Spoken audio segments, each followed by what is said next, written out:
Glory Man United. Selamat datang di channel Update United.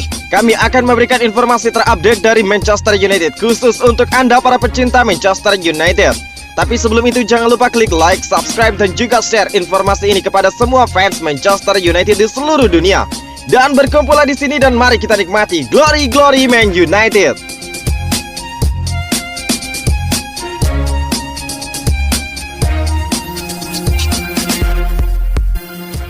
Manchester United membuat keputusan transfer Diego Dalot. Diego Dalot tidak mendapatkan banyak peluang sejak tiba di Manchester United pada musim panas 2018. Dia bahkan menghabiskan musim sebelumnya dengan status pinjaman di AC Milan dan memiliki waktu yang baik di sana. Banyak orang yang mengharapkan dia untuk menutup pintu keluar permanen di musim panas, tetapi itu tidak berpikir dan juga dia akhirnya tinggal di Old Trafford. Musim ini juga tidak berjalan sesuai dengan keinginannya karena pemain internasional Portugal tersebut kesulitan mendapatkan waktu bermain di bawah asuhan Ole Gunnar Solskjaer. Hal-hal tampaknya telah berubah untuk Diego Dalot sejak kepergian Ole. Dia telah bermain lebih banyak menit baru-baru ini, meskipun masalah cedera Aaron Wan-Bissaka telah menjadi alasan utama di balik kesempatan itu. Aman untuk mengatakan bahwa Diego Dalot telah mengambil kesempatan dan telah memberikan beberapa penampilan hebat untuk Manchester United baru-baru ini. Dan saat ini rasanya dia kembali ke dalam tim utama itu lebih pantas.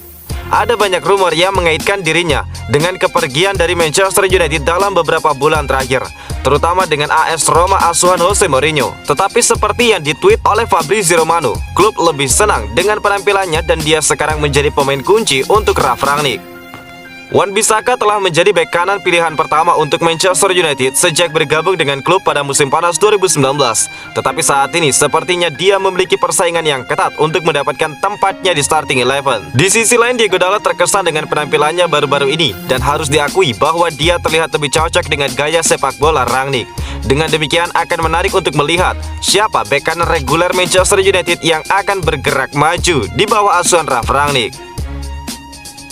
Aaron Wan-Bissaka dilarang menyetir 6 bulan dan denda hampir 600 juta rupiah.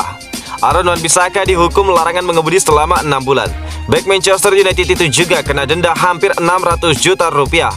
Dikutip dari BBC, Wan-Bissaka disidang di pengadilan Magistrate Manchester Senin 20 Desember 2021 waktu setempat. Dalam putusannya, pemain 24 tahun itu dilarang menyetir selama 6 bulan. Ex-pemain Crystal Palace tersebut juga kena denda. Dia harus membayar 31.500 pounds atau hampir 600 juta rupiah.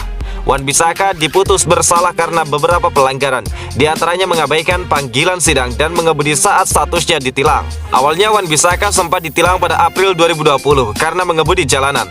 2 bulan berselang Wan-Bissaka kena tilang lagi karena ternyata dirinya menyetir saat statusnya sedang dilarang mengemudi. Seharusnya Wan-Bissaka menjalani persidangan pada 18 Juni 2020, namun dia tidak menghadirinya dan 5 hari berselang mobil Wan-Bissaka ditarik polisi di jalan. Pada September 2020, Aaron Wan-Bissaka kemudian mengakui kesalahannya dalam persidangan kedua pelanggaran itu. Dia mengaku tidak mendatangi sidang pertama karena tidak menerima berkas pemanggilan persidangan. Alasannya, Wan-Bissaka mengaku sempat pindah rumah. Dia sebelumnya tinggal di area Croydon, London, sebelum pindah ke Hale Green, Manchester pada 2009, atau ketika pindah ke Manchester United. Namun Wan-Bissaka juga tidak memberi informasi soal kepindahannya. Pengacaranya, Sean Drykol, mengatakan Wan-Bissaka dalam kondisi tidak tahu soal pengadilan sidang karena alamatnya pindah. Berkas dikirimkan ke alamat rumah sebelumnya. Hal itu membuat Wan-Bissaka kena larangan mengemudi selama 6 bulan. Kemudian Wan-Bissaka juga didenda 30.000 pounds karena mengemudi saat dilarang, dan 1.500 pounds karena tidak memberi kesaksian saat melanggar kecepatan. Selain itu, Aaron Wan-Bissaka juga diperintahkan untuk membayar biaya tambahan korban sebesar 190 pounds dan biaya pengadilan sebesar 160 pounds. Resmi, Elkan Bagot bakal dilatih mantan asisten manajer Manchester United. Mantan asisten manajer Ole Gunnar Solskjaer dan Jose Mourinho di Manchester United, Kieran McKenna, resmi bergabung dengan klub Inggris Ipswich Town. Dengan demikian, Kieran McKenna akan turut melatih punggawa tim nasional Indonesia, Elkan Bagot. Sebagaimana diketahui, McKenna mengawali karirnya di dunia kepelatihan tim senior pada musim panas 2018. Saat itu dirinya ditunjuk menjadi asisten pelatih Jose Mourinho. Pasca pemecatan Mourinho, McKenna melanjutkan pekerjaannya di Old Trafford untuk menjadi asisten pelatih Ole. bersama Ole McKenna membawa Manchester United ke final Liga Eropa musim 2020-2021 dan finish di 3 besar Liga Inggris pada musim 2019-2020. Tidak lama setelah kedatangan Ralf Rangnick, McKenna memutuskan untuk hengkang dari United. Dia pun kini memilih bergabung bersama Ipswich, yang mana merupakan klub yang menaungi Elkan Bagot. Pria asal Irlandia Utara itu menaikkan kontrak di Portman Road selama 3,5 tahun.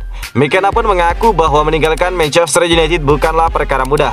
Namun dirinya berambisi untuk melakukan sesuatu untuk tim yang berada di peringkat ke-12 Divisi 2 Liga Inggris itu.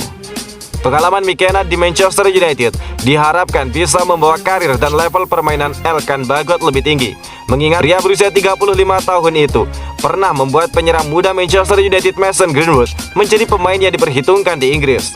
Elkan Bagot mencetak gol pertama untuk tim nasional Indonesia saat skuad Garuda melumat Malaysia 4-1. Kemenangan itu sekaligus menghantarkan timnas Indonesia lolos ke semifinal Piala AFF 2020 sebagai juara grup B. Keberhasilan ini membuat supporter timnas Indonesia bersuka cita. Selain supporter skuad Garuda, klub Elkan Ipswich Town juga menyambut hasil positif ini dengan gembira. Yes Elkan, cuit dari Ipswich Town Senin 20 Desember. Gol Bagot tersebut menjadi yang pertama baginya untuk Indonesia. Dia mampu menunjukkan keunggulan kualitas fisiknya dengan melompat lebih tinggi daripada para pemain Malaysia. Pertama dalam sejarah Manchester United tanpa Boxing Day.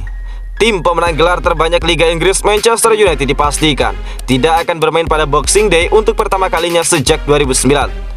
The Red Devils akan mengalami jeda turnamen Liga Inggris selama sebulan lebih. Mereka baru akan melanjutkan turnamen pada 29 Desember saat bertandang ke Newcastle United.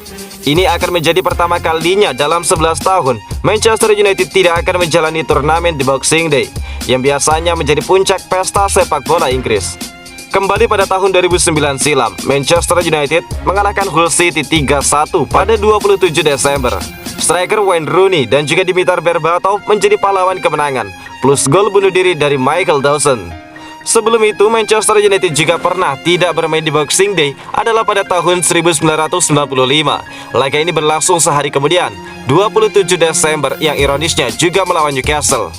Saat itu United berhasil memenangkan laga tersebut di Old Trafford dengan skor 2-0.